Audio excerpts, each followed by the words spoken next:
তাকায় দেখবা ডান দিকে মাটি, বাম দিকে মাটি, নিচে মাটি, উপরে গাছে বাঁধের ছাউনি। তাকায় দেখবা কেউ নাই, অন্ধকার কবর। ওই কবরে মাটির গন্ধ, কেউ নাই। কোথায় আমার বিবি, কোথায় আমার ছেলে, কোথায় আমার বন্ধু বান্ধব, কোথায় আমার আত্মীয় স্বজন? এখন তো আমার কবরে কেউ নাই, কেউ নাই। ওই কবরে যদি ইমান আমল না নিয়ে যাইতে পারো, কবর কিন্তু ভালো জায়গা না। ওই কবর কিন্তু জাহান্নামের আগুনের ঘর, সব বিচ্ছুর ঘর।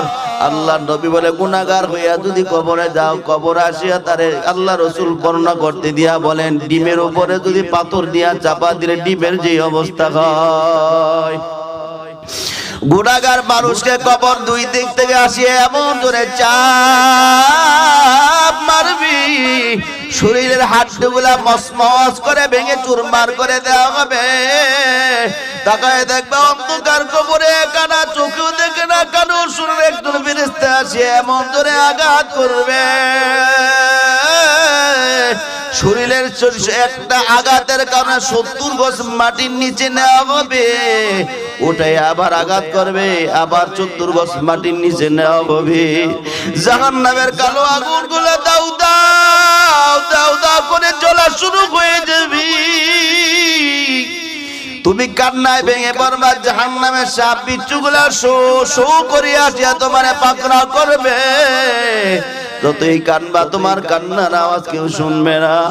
পাকিস্তানে এক জায়গার মধ্যে এক জায়গা আছে, নাম হলো নিশাপুর। ওই জায়গার মধ্যে মসজিদে তাবলীগের লোকেরা জামাতে গেছে, তাবলীগের জন্য 3 দিনের মেহনতে গেছেন। গিয়ে এলাকার মানুষদেরকে আসরের নামাজের পর তশকিল করলেন, দাওয়াত দিলেন, মাগরিবের ঈমান আমলের বয়ান হবে।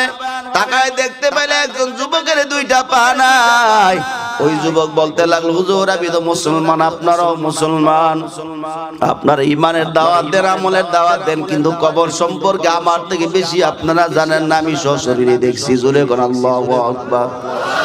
আমি ছিলাম শান্তি বাহিনীর কমান্ডার, ডিউটি বলল রাতের বেলা। আমার সঙ্গী 3জন সঙ্গী নিয়ে কবরে, আমার ডিউটি কবরের পাশেই পড়লো। কবরের পাশ দিয়ে হাঁটতেছিলাম গভীর রাত। হঠাৎ করে দেখলাম একটা মানুষের কান্নার, বিকট কান্নার আওয়াজ পাওয়া যায়। আমি আমার 2 সঙ্গীকে 2 দিকে পাঠাই দিলাম। আমিও একদিকে, যেই দিক থেকে কান্নার আওয়াজ পাই ওই দিকে রওনা করলাম। শুট করার জন্য ভারী অস্ত্র পজিশন নিয়ে রওনা করছি। যতই সামনে যাই কান্নার আওয়াজ তত বিকট হয়, যতই সামনে যায় কান্নার আওয়াজ তত বিকট হয়। সামনে গিয়ে দেখলাম আশেপাশে কোনো মানুষ নেই, কিন্তু আওয়াজ কোত্থেকে আসে ভালো করে খেয়াল করে তাকায় দেখলাম মাটির নিচ থেকে মানুষের কান্নার আওয়াজ পাওয়া যায়। আমি ভাবলাম মনে কোনো জীবন্ত মানুষকে দাফন করে দিয়েছি, এই জন্য অস্ত্রের বাট দিয়ে মাটিগুলা যখন সরাইতেছিলাম, কিছুক্ষণ মাটি সরানোর পর তাকায় দেখলাম, দেখলাম অবিশ্বাসীয় অবিশ্বনীয়। যখন দেখলাম কবরের মাটি সরাই তাকায় দেখলাম আমার কবরের ভিতরে কালো কালো আগুন আর লাল আগুন প্রজ্বলিত হয়ে আছি। সাপ এমন ভাবে ওই লোকটারে পেটাইছি, শরীর মটমট করে আওয়াজ হয়।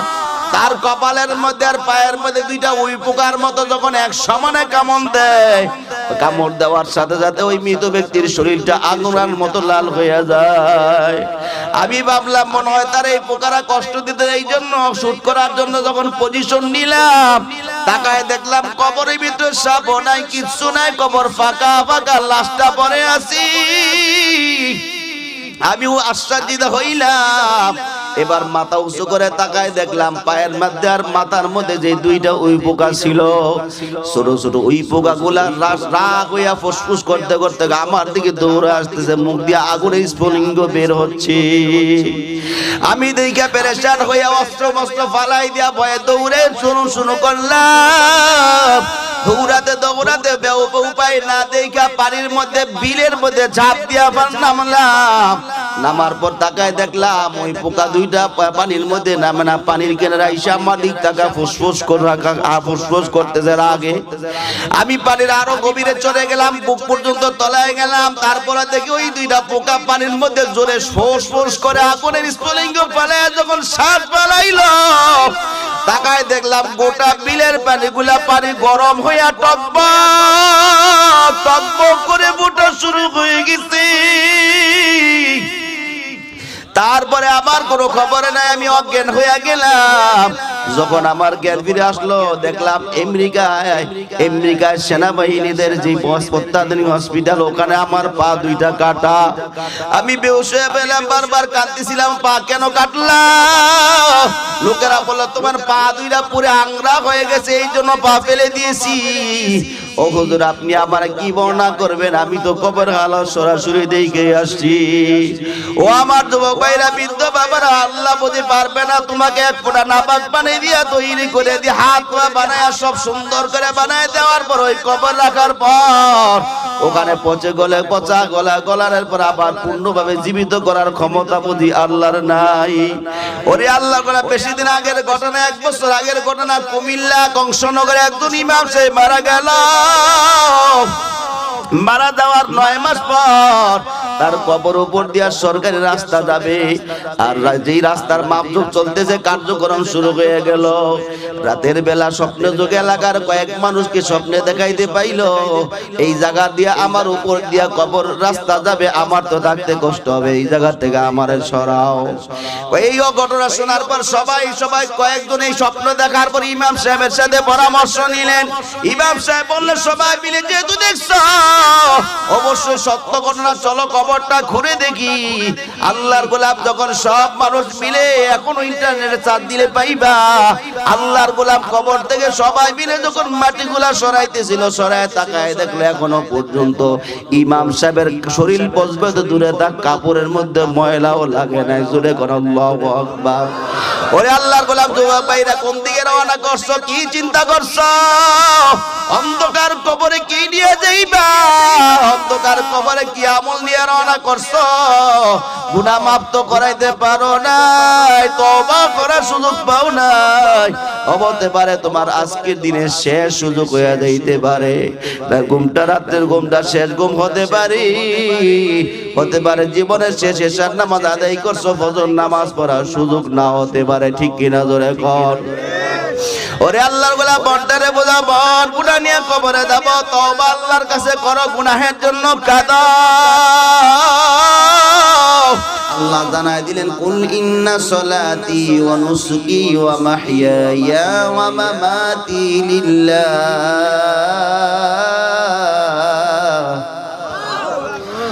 কুল ইন্না সলাতি ওয়া নুসুকি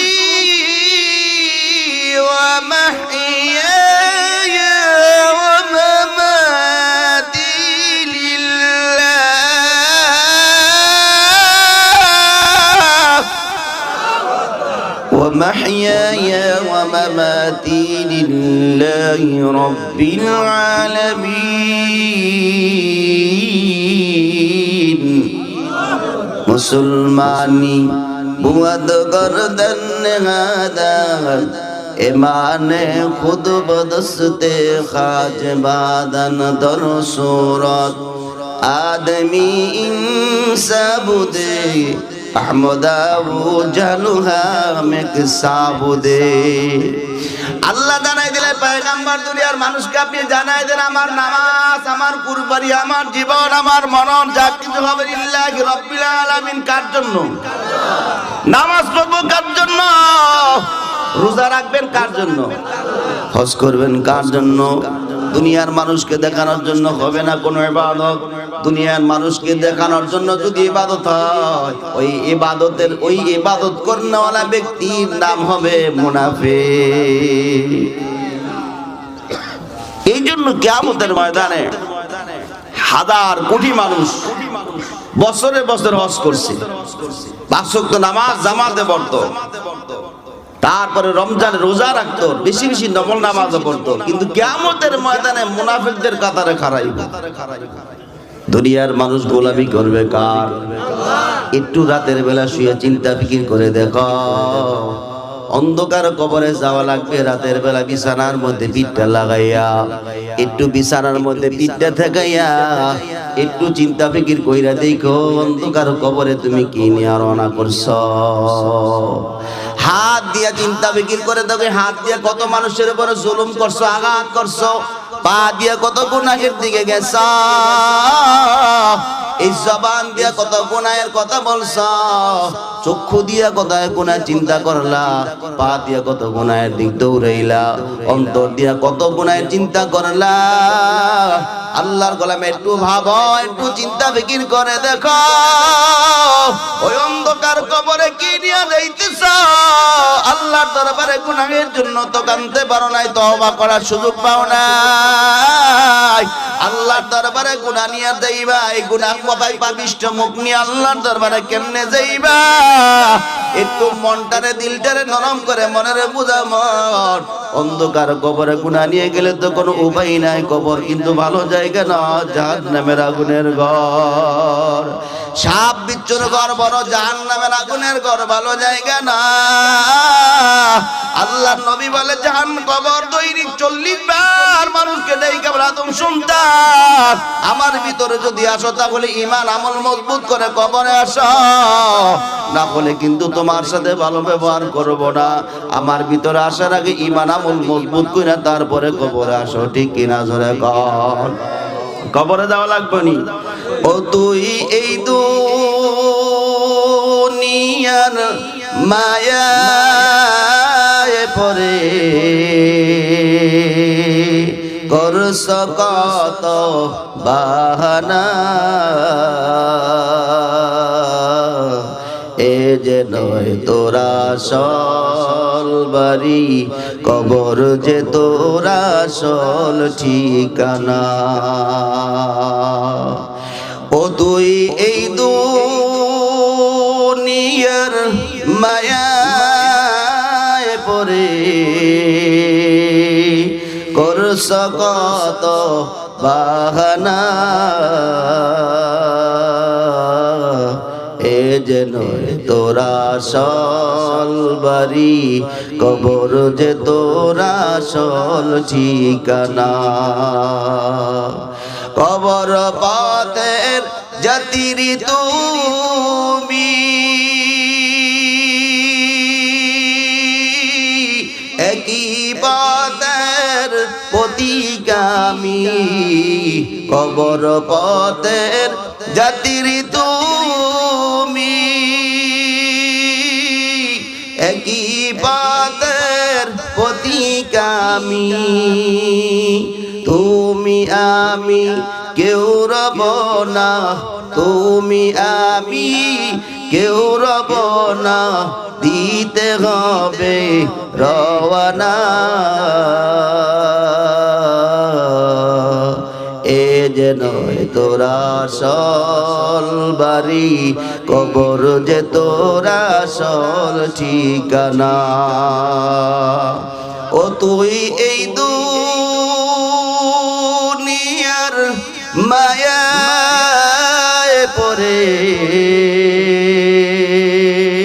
করছ কত বাহানা, এ যে নয় তোরা আসল বাড়ি, কবর যে তোরা আসল ঠিকানা, ঠিক কিনা জোরে কর। ওরে আল্লাহর গোলাম একটু চিন্তা ফিকির করে দেখো, কবরে যাওয়া লাগবে, কোনো সন্দেহ নাই। কখন জানি আজরাইল মালাকুল মউত আজরাইল তোমার সামনে হাজির হইয়া যায়। কে বলে আব্দুর রহমান, ওরে আব্দুল সাত্তার, আব্দুল জাত্তার, তোরে নেওয়ার জন্য আমি আসছি। আজরাইল আইসা তোমার সুযোগ দিবে না, গুনাহের বোঝা নিয়ে কবরে যাত্রী হইছ, তুমি যে তওবা করবা সেই সুযোগটা না, সুযোগ দেওয়া হবে না। খপ করে ধরে শরীরের 360টা জোড়া টাসটা চার করে ছিঁড়ে নিয়ে যাবি। সব শরীরের সংযোগ বন্ধ করে দেওয়া হবে, হাতের সংযোগ নাই, পায়ের সংযোগ নাই, চোখের সংযোগ নাই, সব সংযোগ বন্ধ করে দেওয়া হবে। নিতর হয়ে জমিনের মধ্যে পড়ে থাকবি। ওরে আল্লাহর গোলাম, সেই দিনটা আসার আগে গুনাহের জন্য তওবা করে আল্লাহর গোলামি করে তারপরে কবরে যাও। এমন গোলামি করো যেই গোলামি করার কারণে আল্লাহ তোমাকে দুনিয়াতে পুরস্কার দিবে। জোরে কোন আল্লাহু আকবার। একজন বুজুর্গ মানুষ গোলাম কেনার জন্য বাজারে গেছে। খুব গরিব ছিল, আবার দুর্বল মানুষ ছিল, বৃদ্ধ মানুষ। আগে মানুষ বেচা কেনা হইতো, গোলাম কেনার জন্য অল্প টাকা একটা গোলাম কেনার জন্য বাজারে গিয়া শুকনা একটা কমজোরি একটা গোলাম কিনা পাইছে। যেই টাকা দিয়া কিনছে ওই টাকা অল্প চিকুন জীর্ণ শীর্ণ দুর্বল একটা গোলাম পাইছে। ওই গোলাম নিয়ে রওনা করছে বাড়ির দরজায়। বাড়ির দরজায় যাওয়ার পর গোলাম বলে, মনিব, আপনি তো আমাকে টাকা দিয়ে কিনছেন, আপনি আমার এই মুহূর্তে মনিব। ও মনিব আমার, আপনার কাছে দুইটা শর্ত। এক নাম্বার শর্ত, যদি পালন পূরণ করেন তাহলে আমি আপনার সারা জীবন যতদিন বাঁচব ততদিন আপনার গোলামি করব। প্রয়োজনে দরকার লাগে রাতের বেলা প্রতিদিন সকাল বেলা আপনাকে একটা টাকা করে দেব, একটা দিনার করে দেব। মনিব তো আরো খুশি। কি শর্ত বলো? যুবক বলতে লাগলো, যখন আযান হয়ে যাবে আমাকে আপনি ধরে রাখতে পারবেন না, কোনো কাজের আদেশ দিতে পারবেন না। আযান হয়ে যাওয়ার সাথে সাথে আমি আমার মালিক আল্লাহর গোলামি ছাড়া আর কোনো গোলামি করতে পারি না। আল্লাহু আকবার বলেন। যখন আযান হয়ে যায় আমি বেকার হয়ে যাই, আমার অস্থিরতা বেড়ে যায়, আমি পেরেশান হয়ে যাই, শরীরের মধ্যে আগুন ধরে যায়, জ্বালা শুরু হয়, মসজিদে না দেয় শান্তি পাই না। আমার মালিকের কুদরতি কদমে সিজদা না দেওয়া পর্যন্ত আমার অন্তরে জ্বালা নিবারণ হয় না। মনিব আমার এই সুযোগটা দেওয়া লাগবে। মনিব বলতে লাগলো, ঠিক আছে যাও, তোমারে আমি সুযোগ দিলাম, তুমিও মুসলমান আমিও মুসলমান, তোমার এই সুযোগটা দিলাম, তুমিও জামাতে নামাজ পড়বা, তোমার সাথে আমিও যাব। এমন যদি এলাকার মেম্বাররা হইতো তাহলে সবাই নামাজি হইতো। রাস্তার ইন্ডিয়ার মেম্বার চেয়ারম্যানে বিল্ডিং বানাইতো না। বিজেপির কাঠের সম্পদ চাউল ডাউল গম কুলাক নিজে বক্ষণ করতো না। কথা কন ঠিক কি না? শুধু একটা জিনিসের অভাব, সেটা হলো আল্লাহর ভয়। কিসের ভয়? যদি চেয়ারম্যান মেম্বার এমপি মন্ত্রীরা যদি আল্লাহর অন্তরে বিরাজমান থাকতো, এই বাংলাদেশের কোটি কোটি টাকা বিদেশে পাচার হয়ে বেগম পাড়ার বাড়ি হতো না। আগের জমানায় দেখতাম চুরি করতো হিনকেটটা, আমরা চেষ্টা চোর কই, কি কর? কিন্তু বর্তমানে স্মার্ট চোর, ডিজিটাল চোর তো এটা বাদ, এখন স্মার্ট চোর কলমের খোঁজা দিয়ে কোটি কোটি টাকা পাচার করে, কেউ দেখে না। কিন্তু একজন তো দেখে। কথা কোন কি? কে দেখে? কিয়ামতের ময়দানে কলম খোঁজা দিয়া যারা চুরি করছো, কিয়ামতের ময়দানে আল্লাহ বলবে কেউ দেখে নাই। কলমের খোঁচাল দিয়া ফাইল কেটে কেটে ওখান থেকে কলমের দাগ দিয়া টাকা চুরি করছো, কেউ না দেখলো তো আমি দেখছি। কথা কোন ঠিক কি না? যা বলতেছিলাম, মনিব রাজি হয়ে গেছে, যাও তোমার সুযোগ দিলাম। গোলাম বলতে লাগলো, হুজুর দ্বিতীয় নাম্বার, গভীর রাত যখন হয়ে যাবে এশার নামাজের পর ফজর পর্যন্ত আপনার কোনো কাজ করতে পারবো না। আপনাকে ঘুম পাড়ায় আমার যা কাজ আছে আমি তা করব, সকালবেলা বিনিময়ে একটা দিনার আপনারা আমি দিব। মনিব রাজি হয়ে গেছে, ভালোই হইছে, একটা করে দিলে এক দিনার বাড়ি গেছে। ঠিক আছে যাও, সুযোগ দিলাম। কালকে থেকে শুরু হয়ে গেছে। রাত্র হয়ে গেলে এশার নামাজের পর গোলাম কোথায় যায় মনিব জানে না, কেউ জানে না। কয়েকদিন পরে এলাকার মানুষ গুনগুন রটাই দিলেন, এই রে তুমি যে গোলাম কিনছ, এইটা তো রাতের বেলা কোথায় গিয়ে যেন চুরি করে আইসা তোমার একটা টাকা দেয়, খবর তো রাখো। কিছু মানুষ আছে না গুজব ছড়ায় দেয়, আছে না এগুলো? আপনাদের এলাকায় নেই? তিলের তাল বাটায় দেয়। ভাইরা আমার, মনিব চিন্তা করলো, গোলামকে যদি এখন প্রশ্ন করি তাহলে গোলাম হয়তো মিথ্যা বলতে পারে। এই জন্য তার পিছু নাইলেন। পরের দিন রাত যখন গভীর হয়ে এশার নামাজের পর মনিব ঘুমের বান করে বিছানার মধ্যে তাড়াতাড়ি শুয়ে ঘুমের বান করছে, অর্থাৎ ঘুমায় গেছে। গোলামটা চিন্তা করলো মনিব তো ঘুমায় গেছে। তার নিজের কামরায় যাইয়া শরীর থেকে জামা কাপড় গুলা কইলা শরীরের মধ্যে সালার চট পড়লেন।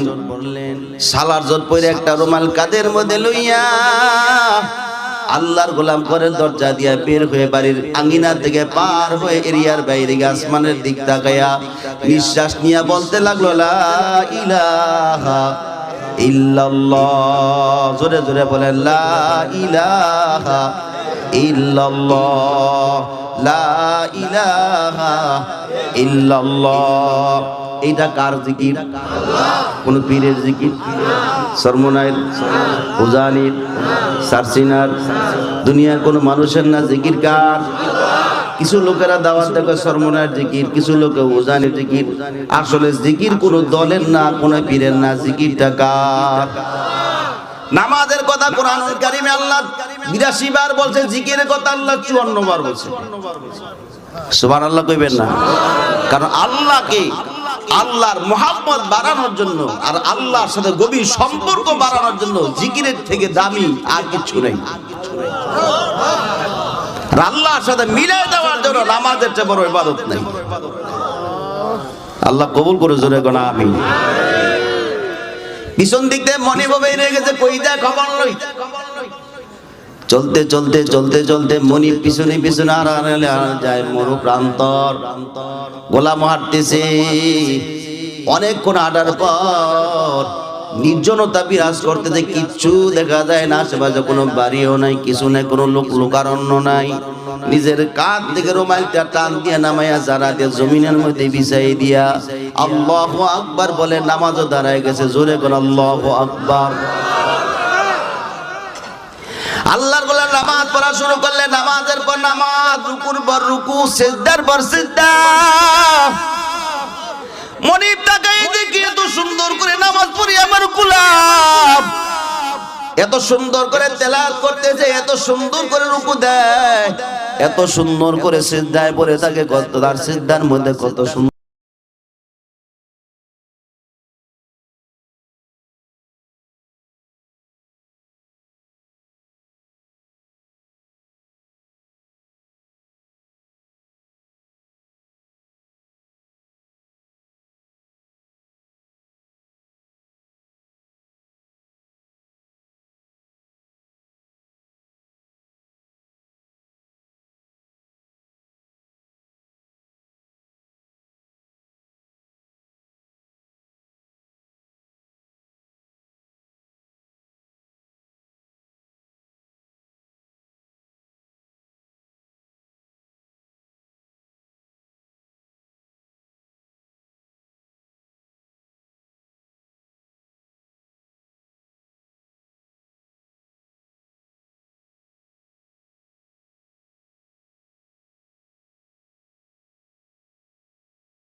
কান্দে আসে না নাই? বুঝতে পারি সব লোকেরা আল্লাহরে তালাশ করে মনে মনে বাগা মন নিয়ে কান্দে আর বলে আল্লাহ মসজিদে গিয়া তোমারে তালাশ করি, রাস্তা দিয়ে হাঁটিয়া তোমারে তালাশ করি।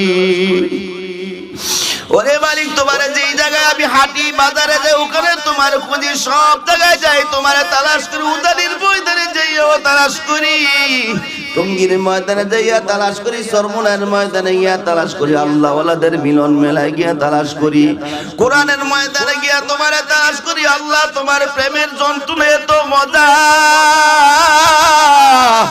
ওই প্রেমের আগুনে যারা পড়ছে তারা বুঝে আল্লাহর মুহাব্বতের আগুন যে কত মজার আগুন, ওই আগুনের জলে পুরের ভিতরে কত মজা। যারা আল্লাহর প্রেমিক তারাই বুঝতে পারে। আল্লাহর গোলাম সিদ্ধায় বলে কান্দে যে আল্লাহ আমি আপনার নূরের সাথে মিশে যাই, মিশে যাইতে চাই, আল্লাহ আপনার নূরের সাথে আমার মিশায় না। নূরুন আলা নূর, আল্লাহ তোমার নূরের উপরে নূর, নূরের উপরে নূর, তুমি আমাকে তোমার নূরের সাথে মিশায় নাও। আল্লাহর গোলাম এই কথা বলতে বলতে কখন যে চুপ হয়ে গেছে খবর নাই। মনিব এবার তাকায় দেখতে না গোলাম দুনিয়ার জমিনে নাই, অন্ধকার কবরে যাত্রী হয়ে গেছে। জোরে কোন আল্লাহু আকবার। আল্লাহ সালামুন লাগবে ইবাদত যেহেতু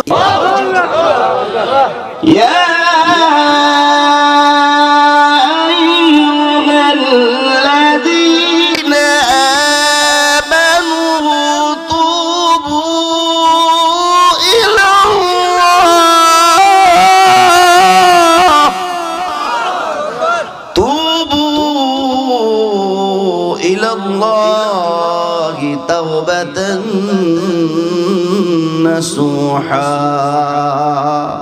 আল্লাহ দিলের দানাই দিলে ইমানদাররা ও আমার বিশ্বাসীরা, আমার পাগলেরা, আমি আল্লাহর কাছে তওবা করো, তওবা বিশুদ্ধ তওবা, খালিস তওবা করো, আমি আল্লাহ তোমাদের জীবনের সব গুনাহগুলো মাফ করে দিব। আল্লাহ রাসূল বলেন তাইবু মিনাজ যামবি কামাল লা যামবালা, তওবা করার দ্বারা গুনাহ এমন ভাবে মাফ হয়ে যায় মনে হয় যেন তার কোনো পিছনে কোনো গুনাহ ছিল না। জোরে কোন আল্লাহু আকবার। এই জন্য বলবো দুনিয়ার জমিন থেকে চলে যাওয়ার আগে ও আমার যুবক ভাইরা, বৃদ্ধ বাবারা, চোখ টুকরার একটু বন্ধ করো, মনে বোঝাও মন এখন যদি মৃত্যু হয়ে যায়, এখন যদি আজরাইল আসিয়া যায়, সবাই একটু মোরাকাবার হালাতে বসেন, চক্ষুটাকে বন্ধ করেন, মনের জীবনে মনের বোঝান মন এই মুহূর্তে যদি আজরাইল আসিয়া যায় তোমার শরীরের সব সংযোগগুলা ছিঁড়ে নিয়ে যাবে অন্যায় দিয়ে দিগর্ক। আল্লাহ রাব্বুল আলামিন বলে সজোরে টান দিয়ে নেওয়ালা ফেরেশতাদের কসম, আপনারা যারা বিলের মধ্যে শালক তোলেন, বিলের মধ্যে শালক তোলে, শালক তুলতে গিয়া শাপলার উপরের মধ্যে ধরে টার্গেট করেন এটার গোড়াটা কোন জায়গায়, কথা বলুন ঠিক না? টার্গেট কোন জায়গায় করে, এটার গোড়া কোন জায়গায়? এবার ভালো করে পজিশন নিয়ে একটা ডুব দিয়া শাপলার গোড়ার মধ্যে গিয়া পয়সা সজোরে টান দিয়া শালুকটা ওখান থেকে তুলে নিয়ে আসেন, ঠিক কিনা জোরে এখন? ঠিক তেমনি ভাবে আল্লাহ রাব্বুল আলামিন জানাই দিলেন নাজিয়াতি গরক, সজোরে টানতে নেওয়ালা ফেরেশতাদের কসম কে আল্লাহ বলেন ওই ফেরেশতা এমন ধরে গুনাহগার ব্যক্তির রূহ কবজ করার জন্য এমন ধরে টান দিবি, শরীরের একটা নয় দুইটা নয়, শরীরে 360টা জোড়া টাস করে ছিঁড়ে নিয়ে যাবি। হাতের সংযোগ থাকবে না, পায়ের সংযোগ থাকবে না, চোখের সংযোগ থাকবে না, সব সংযোগ বন্ধ হয়ে যাইব। তাকায় দেখবার আল্লাহর গোলাম ওই অন্ধকার কবরে নেওয়ার জন্য একজন লোক বাঁশ কাটা শুরু করে দিবে, আরেকজন লোক বাজারে যাবে কাপড়ের কাপড় কেনার জন্য, আরেকজন লোক চলে যাবি জানাজার ময়দানে এলান করার জন্য মসজিদের মাইক দিয়ে এলান শুরু করে দিবে, আর কিছু লোকেরা বরুই পাতার পানি দিয়ে গোসল দেওয়া শুরু হবে। আল্লাহর নবী বলে মৃত ব্যক্তিরা, আমি আল্লাহর আয়েশা সিদ্দিকা রাদিয়াল্লাহু তাআলা আল্লাহর নবীরে প্রশ্ন করলেন পয়গম্বর দুনিয়ার মানুষ মারা যাওয়ার পর সবচেয়ে মুর্দার ব্যক্তির কষ্টের বিষয় কোন কাজগুলো পাইলে করলে কষ্ট পায়? আল্লাহর নবী জবাব দেয় মানুষ যখন মারা যায় যেই করার জন্য এত পেরেশান, যেই ঘরের জন্য তুমি হালাল হারাম তুমি করে চলো নাই, যেই বিল্ডিং নির্মাণ করার জন্য হালাল হারাম তুমি করো নাই, হারামকে হারাম মনে করো নাই, হালালকে হালাল মনে করে চলো নাই, বিল্ডিং বানাইছো, ওই ঘরের দরজা দিয়ে বের করে দেওয়ার জন্য তোমার শরীরের মধ্যে যখন টাচ করবে তখন তুমি বলবা আরো কিছুক্ষণ আমারে রাখো। ওরে আমার ভাইরা, আমার সন্তানেরা, আমার এই ঘরের মধ্যে আরো কিছুক্ষণ রাখো, কারণ আর জীবনে কোনোদিন এই ঘরের দরজা দিয়ে আসবো না, আর জীবনে কোনোদিন এই ঘরের দরজা দিয়ে প্রবেশ করার সুযোগ নাই। এই ঘরের জন্য আমি কত কষ্ট করেছি, আরো কিছুক্ষণ থাকার সুযোগ দাও। আল্লাহর গোলাম তুমি যতই ডাকো তোমার কান্নার আওয়াজ কেউ শুনবে না, কেউ শুনবে না। সব মানুষগুলা তোমারে দইরা ঘর থেকে বের করে দিয়া কালো পুরান নতুন কাপড় দিয়ে বেঁচে আঙ্গিনায় ফলায় রাখবি। চতুর্দিকে মানুষগুলা তোমার দেখার জন্য চলে আসবি, সন্তানগুলো হুমড়ি খেয়ে বাবা বাবা বলে কাঁদবি, সন্তানগুলা বেকার হয়ে যাবি। আত্মীয় স্বজন গুলা বিদায়ের চোখের পানি ফেলায় তোমার বিদায় দেওয়ার জন্য আসবি।